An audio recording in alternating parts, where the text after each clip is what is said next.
Chéran prend sa source au cœur du massif des Bauges, à 2000 mètres, 2200 mètres d'altitude, sur le versant sud de Choriandre. Le Chéran s'écoule sur deux substratums bien différents. Sur la partie amont, la rivière s'écoule sur un substratum d'origine calcaire. Le massif des Bauges, c'est un massif calcaire. Donc la rivière est très apparente, elle n'est pas encaissée, c'est un calcaire assez dur. A l'inverse, lorsque le Chéran quitte le massif des Bauges, après 25 km de parcours, il bascule, je dirais, ou il circule dans un profond sillon creusé dans un substratum molassique, qui est un grès calcaire, mais extrêmement friable. Donc l'action du temps a fait que la rivière, à cet endroit-là, s'écoule aujourd'hui dans un profond sillon. Il descend jusqu'à sa confluence avec le Fier, tout de suite à l'aval immédiat d'Albi-sur-Chéran. C'est une rivière à caractère torrentiel, donc son régime hydraulique est très variable selon les saisons. Cette zone-là a été exploitée durant plusieurs décennies pour les graviers qu'elle déposait. Donc aujourd'hui, suite à ces extractions qui ont eu lieu, le fonctionnement hydraulique de la rivière a été relativement perturbé. Ce qui a été le plus manifeste, c'est l'enfoncement du lit, en particulier à l'endroit où nous sommes, où le lit s'est abaissé d'environ 1,50 m. Il convenait absolument d'arrêter le phénomène d'érosion régressive, c'est-à-dire une érosion qui se propage de l'aval vers l'amont. Ce que l'on a fait, c'est l'aménagement d'un seuil en enrochement. On a voulu conserver absolument la zone de respiration de la rivière la plus grande possible. Ainsi, ce seuil fait 80 mètres de long sur environ 25 mètres de large. Une hauteur d'environ 1,50 m qui compense juste l'enfoncement de la rivière. Il a été équipé d'une passe à poissons. On ne pouvait pas créer un obstacle artificiel. Les travaux, qui ne sont pas terminés d'ailleurs, s'inscrivent dans le cadre d'une réflexion générale qu'on appelle contrat de rivière, qui fait d'une part l'état des lieux, l'état de santé finalement de la rivière, mais sous tous ses aspects. Pas simplement d'un point de vue hydraulique, mais également notamment sur la qualité des eaux. L'action du contrat de rivière se fait dans un travail concerté avec tous les partenaires liés à l'eau, en particulier les pêcheurs qui sont des partenaires privilégiés, je dirais. Tout projet sur la rivière se fait en partenariat très étroit avec les APPMA. Association agréée de pêche pour la protection du milieu aquatique. Sur le Chéran, deux APPMA. Donc il y a tout d'abord la PPMA du Châtelard, bien sûr, pour la partie savoyarde, et la PPMA de l'Albanais pour la partie Haute-Savoie et aval du Chéran. On a tous la même ambition, c'est faire que cette rivière reste la rivière extraordinaire que tout le monde connaît. Cette réflexion concertée a amené aujourd'hui l'arrêt de toutes les extractions sur le Chéran. Et c'est que dans un certain nombre d'années, que la dynamique de la rivière va retrouver une situation d'équilibre. On est en situation d'amélioration.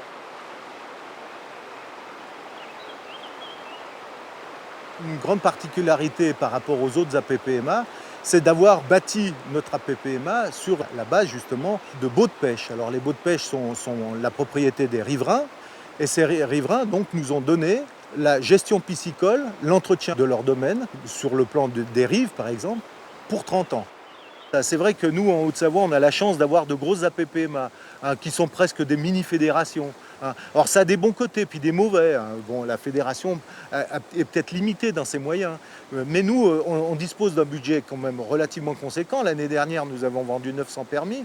Donc ça nous donne un budget d'environ 300 000 francs. Ces 300 000 francs vont à la rivière, à pratiquement 100%. C'est l'intérêt aussi d'avoir des APPMA dynamiques avec des moyens de façon à favoriser, sous forme d'études, de travaux, d'aménagement de passes. Comme pour tout le reste de l'APPMA de l'Albanais, donc il y a une réglementation qui a été mise en place de 3 truites par pêcheur et par jour, un maximum de 100 truites par an, carnet de pêche obligatoire, carnet statistique et maille à 25 cm pour ce qui est des parcours normaux.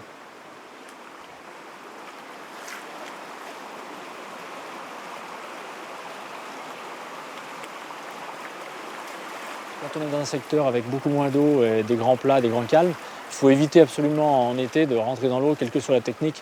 Mais c'est parfois un peu difficile, on est quand même dans une rivière pas très très large. Donc encombré, il faut trouver le bon poste pour pêcher, mais pour ne pas déranger le poisson, ce qui n'est pas évident.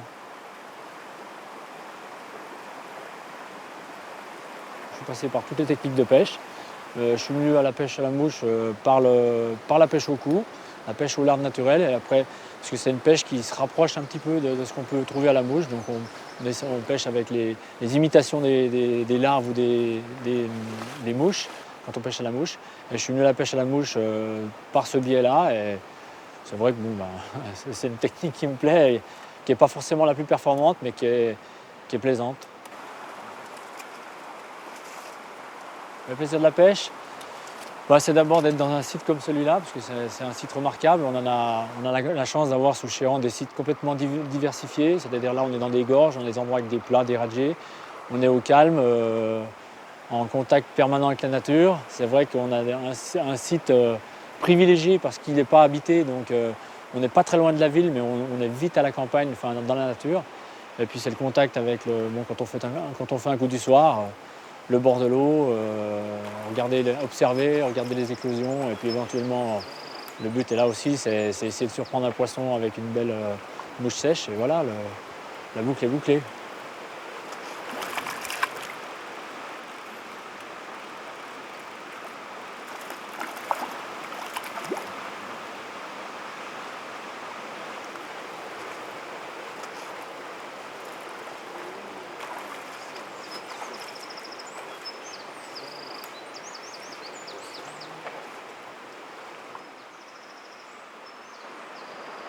Les réservatifs salmonidés ont été mis en place au niveau de l'Albanais sur plusieurs secteurs du Chéran, 3 au total. Ce sont des secteurs un peu préservés où on a mis en place une réglementation un peu plus draconienne qu'ailleurs. Donc un poisson par pêcheur et par jour, 40 cm taille minimum, pêche avec un seul hameçon standardillon, toute technique de pêche confondue, c'est-à-dire qu'il n'y a pas de sectarisation de tel ou tel type de pêche. Toutes les pêches sont acceptées, moyennant ces contraintes qui sont assez draconiennes. Les réservatifs prennent à peu près 8 km de rivière. Les 200 km qui restent sont à 3 poissons 25 cm. Donc la taille est uniforme partout, sauf dans ces secteurs spécifiques qui ont été choisis en fonction de particularités de la rivière, c'est-à-dire zone de frayère. C'est des secteurs destinés à préserver la reproduction naturelle. La reproduction naturelle est bonne sur toute la rivière. Il y a des secteurs plus ou moins privilégiés. Donc, et c'est vrai que comme on n'alvine pas la rivière, donc on compte beaucoup sur cette reproduction naturelle. Donc il faut faire des efforts. L'alvinage existe depuis 70 ou 80 ans. Il est évident que, étant donné que l'alvinage en France et ailleurs a été fait quasiment la plupart du temps avec des souches d'origine atlantique, donc il y a certainement une hybridation de certains sujets sur le Chéran. C'est une des raisons qui nous ont poussé à arrêter l'alvinage. Donc. Maintenant, on a la chance d'avoir quand même des indications un peu plus précises, des scientifiques qui travaillent avec nous. Donc la meilleure des choses qu'on peut faire, c'est essayer de les écouter un petit peu et puis de mettre en place les mesures qu'eux nous préconisent.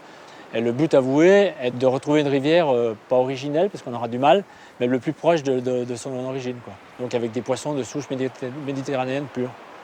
Le Chéran, ça se mérite parce que c'est une rivière pas forcément facile, qui a la réputation d'être capricieuse, mais qui, quand elle veut un peu donner d'elle-même, vous procure des satisfactions super, quoi, parce que elle est belle, il y a de jolis poissons, donc pas d'énormes poissons, mais il y a de jolis poissons.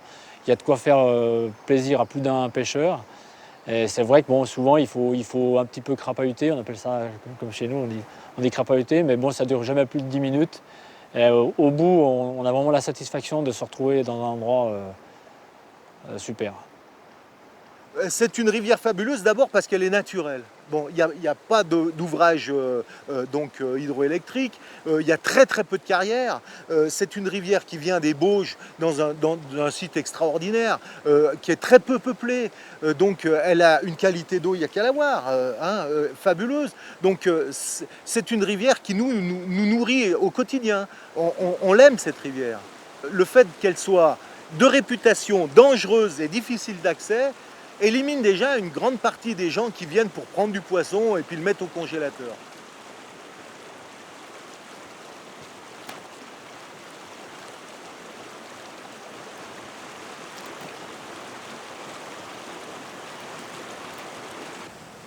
Avec une canne donc de 7 mètres comme celle-là, avec le filet à l'intérieur, on peut se permettre de pêcher à entre 12 et, disons, 10-12 mètres de l'endroit où je suis. Donc on a la possibilité de surprendre du poisson sans trop se faire voir. Parce que là, un coup comme ça, il y a automatiquement du poisson, c'est obligé. Hein. Il y a une bonne oxygénation, fatalement il y a du poisson. Mais le site est chouette, hein, là. Hein, c'est beau. Hein. J'ai ramassé des petites larves donc, que nous appelons des pataches. Alors cette larve elle fait partie donc de la nourriture principale des truites. Elles se nourrissent essentiellement de ça. Donc on va pêcher avec ce dont elles se nourrissent.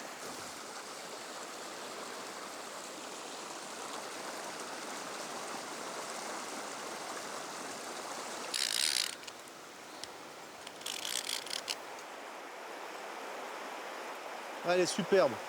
C'est une belle zébrée. Superbe.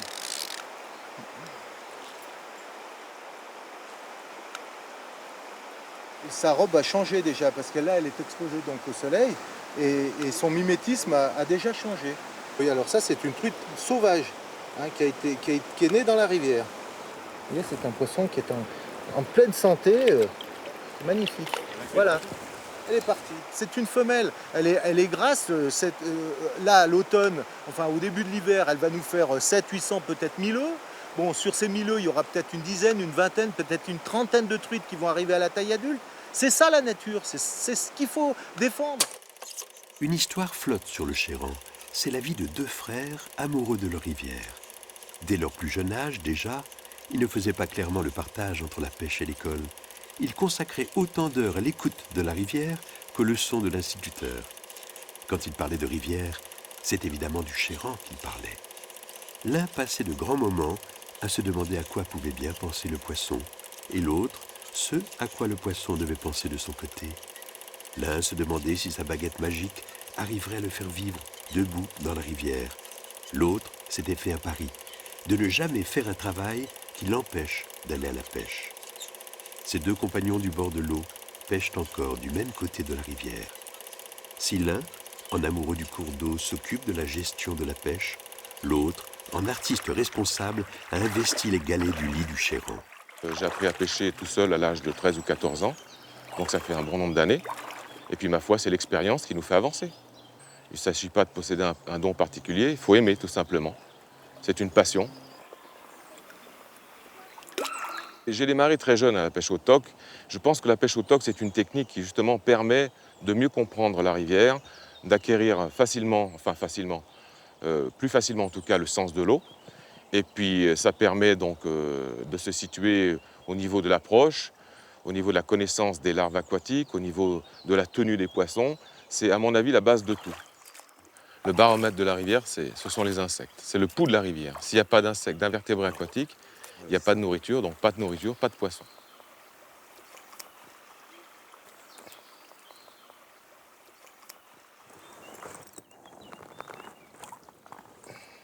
Voilà. Voilà, vous voyez, des larves d'heptagéniidae, toujours, en bonne quantité. Une larve libre de trichoptère, je vais la mettre ici. Voilà, donc c'est une larve qui vit librement, qui a malgré tout son étui protecteur que vous voyez ici. D'ailleurs, vous en avez une autre dessous qui va sortir, voilà, c'est fait. Donc elles vivent librement sur le fond de la rivière et elles se réfugient donc, dans cette sorte de petit igloo qui est fixé sur la face interne des roches et des galets de la rivière. Et là, vous avez des étuis de trichoptères forme protégée, c'est-à-dire que ce sont des trichoptères qui se promènent avec leur carapace que vous voyez ici, étui en gravier ou étui en brindille, et qui, elles, fixent leurs étuis au moment de la métamorphose pour devenir nymphes. Elles fixent définitivement leurs étuis, vous voyez, comme ceci, ferment l'extrémité de l'étui et se métamorphosent en nymphe, et cette nymphe deviendra un insecte ailé dans quelques semaines. Donc on va en briser une, en deux, pour voir ce qu'il y a dedans. Mais voilà, vous avez à l'intérieur de cet étui le trichoptère. La larve de trichoptère, donc d'un jaune maïs presque. Voilà une autre espèce plus petite que l'on va ouvrir. Et voilà un autre petit trichoptère. Voilà. Alors ça, c'est une larve d'heptagénéidée, qu'on appelle communément chez nous la patache, donc qui est ramassée par les pêcheurs au cou, souvent, pour pêcher donc la truite. Et c'est une larve plate, qui est donc conformée pour s'agripper sur la face interne des cailloux et de résister aux courants les plus violents. Donc on trouve cette larve dans tous les cours d'eau de montagne ou de moyenne montagne. Partout il y a des fonds caillouteux et une eau riche en oxygène. Alors ça, c'est ce qu'on appelle une gamarre chez nous, hein. C'est le nom utilisé pour cette bestiole. En fait, c'est une larve qui fait partie des amphipodes. Donc celle-ci ne donne pas naissance à un insecte ailé, mais elle fourmille littéralement dans les rivières de bonne qualité. Et c'est un peu la crevette d'eau douce, si vous voulez. Ça, c'est une larve nageuse, donc ça se déplace comme un alevin. Grâce à des mouvements ondulatoires de l'abdomen et des cerques, elle se déplace de manière assez rapide. Et ça donne donc, c'est une larve qui fait partie de l'ordre aussi des éphéméroptères. Et ça donne naissance à des mouches ailées qui sont de plus petite taille, généralement, mais qui sortent pratiquement toute l'année. Certaines espèces ont 2 générations spontanées dans l'année pour assurer la pérennité de l'espèce. C'est une larve très intéressante et qui, elle aussi, vit dans des cours d'eau de montagne, de moyenne montagne, mais aussi de plaine, pour peu que les eaux soient suffisamment oxygénées. Chez nous, cet insecte-là, on l'appelle le grillet. Alors, c'est une larve qui a un aspect très robuste, très carapassonné, mais qui en fait est une larve très fragile parce qu'elle possède un appareil respiratoire qui est très simple, très rudimentaire. La moindre pollution dans une rivière donc les fait disparaître. Alors quand on retrouve ça dans le fond de nos rivières, ça veut dire que la qualité d'eau est bonne ou excellente. Les invertébrés aquatiques, c'est le pouls de la rivière. C'est-à-dire que dans une rivière, vous avez de l'eau, vous avez des cailloux, du limon, vous avez des poissons, mais vous avez des poissons qu'à condition qu'il y ait des invertébrés. C'est la nourriture quasi quotidienne des poissons de rivière. S'il n'y a pas d'invertébrés, il n'y a pas de poissons. Il n'y a pas de rythme miracle. Hein. Un bon pêcheur, pour moi, c'est d'abord quelqu'un qui respecte la nature et l'environnement. Quelqu'un qui respecte le poisson. Puis la pêche, pour moi, à l'origine, on chassait et on pêchait il y a des millénaires pour se nourrir. Maintenant, on a dépassé ce stade. Si on veut manger du poisson, on l'achète.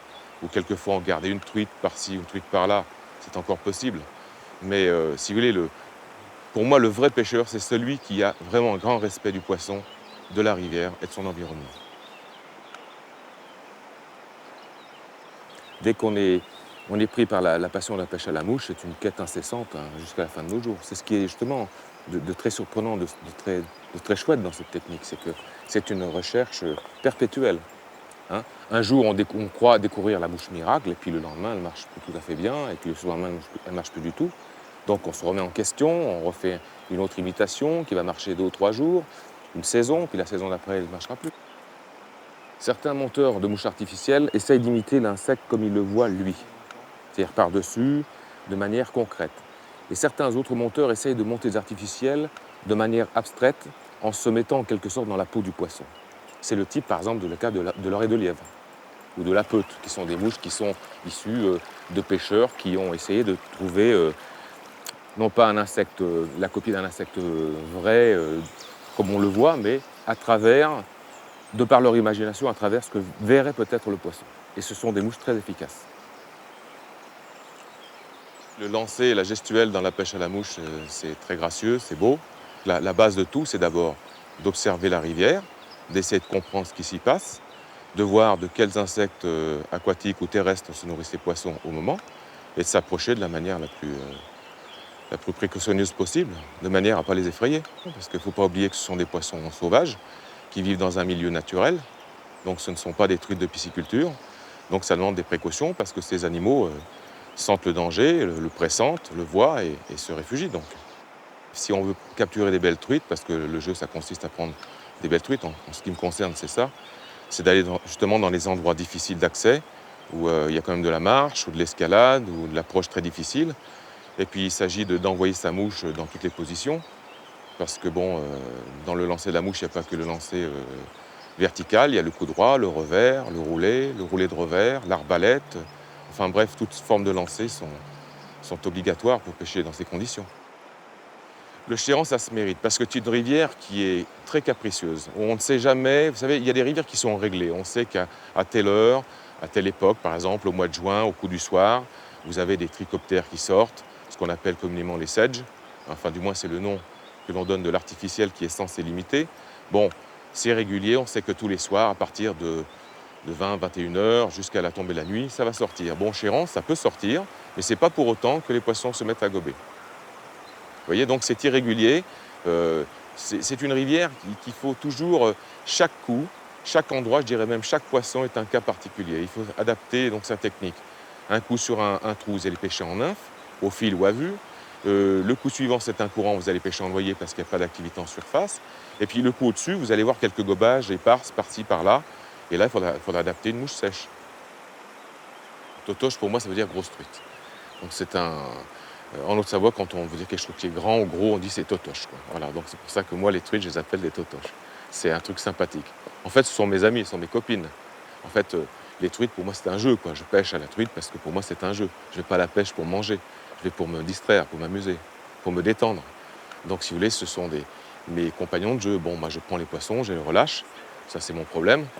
J'aimerais que beaucoup de gens le fassent parce que j'aimerais que l'on comprenne une bonne fois que une rivière, c'est comme un verger, c'est comme un jardin potager. Si on veut en récolter les fruits, ben, ma foi, il faut le cultiver, il faut le gérer.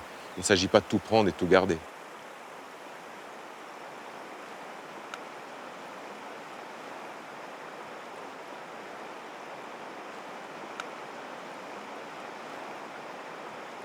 Bernard fait partie des plus grands pêcheurs de France. C'est quelqu'un qui a une renommée internationale. Bon, bah, lui c'est la pratique de la pêche. C'est un passionné de pêche. Moi aussi. On ne travaille pas, disons qu'on ne joue pas dans la même catégorie. Hein. Il y a les professionnels et puis il y a les amateurs. Moi, je ferais plutôt partie des amateurs. Bon, ce sont des gens qui sont des bénévoles. Ils ne sont pas salariés par les pêcheurs. Ils le font, ils prennent du temps sur leur loisir pour se consacrer à la protection du milieu. Et je trouve ça très bien. Donc, si vous voulez, je pense que ce qu'il fait avec ses amis sur le Chéran, comme d'autres le font dans d'autres APPMA, c'est très très bien. Et heureusement qu'on a des gens comme ça, parce que si on devait laisser la rivière libre à tout le monde et faire laisser faire n'importe quoi, il y a bien longtemps qu'il n'y aurait plus de poissons, ni de larves, ni de quoi que ce soit.